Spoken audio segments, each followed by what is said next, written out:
don't even really look at this job as work anymore. It's more of a hobby. I really like doing this. Hopefully I can do it forever. So the key here would be to keep it moisturized, if you will. Make sure that there's a proper amount of moisture in there. So the surface will sit on top of the infield mix or the clay, which yes, that helps keep some of the moisture in. Also does the opposite, which will dry out. If you have a wet field, it'll help dry you out a little bit. So it's kind of a twofold thing. Most people think it's just there for drying purposes, but it also holds moisture. Looking for a little bit of resistance, but you also want the key to go in. Depth. You want a softer field for good playability for the players. You don't want, if the field's too hard, the ball's going to be bouncing and skipping, hitting hard. They want a consistent kind of soft where the ball is going to stay at a certain height as it's bouncing through. You take the broom, push broom, flip it upside down. People don't realize that. And that'll just smooth everything out, fill in any voids, knock down any high spots, which is good for playability and also good for appearance.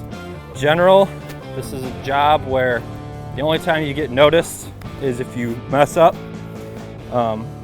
However, yesterday we actually did have somebody from the opposing team come out after they lost pretty big. They lost 11-2 yesterday, but one of the pitchers was still nice enough to come down after the game and tell us how good the mound looked and how good it played yesterday. So that was really nice. It's nice to get compliments every now and then. We're not in the business for the compliments, but it does help. It makes the day a little better when you know that you're doing your job well.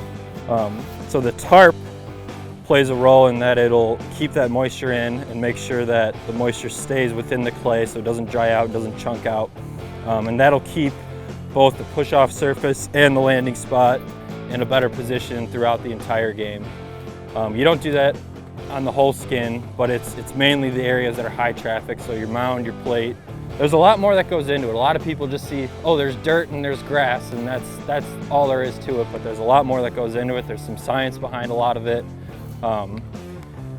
It's one of those jobs where you're never actually going to learn everything. You're always constantly learning, and you're adapting, and things are changing, the industry's changing, so you're always learning as you go.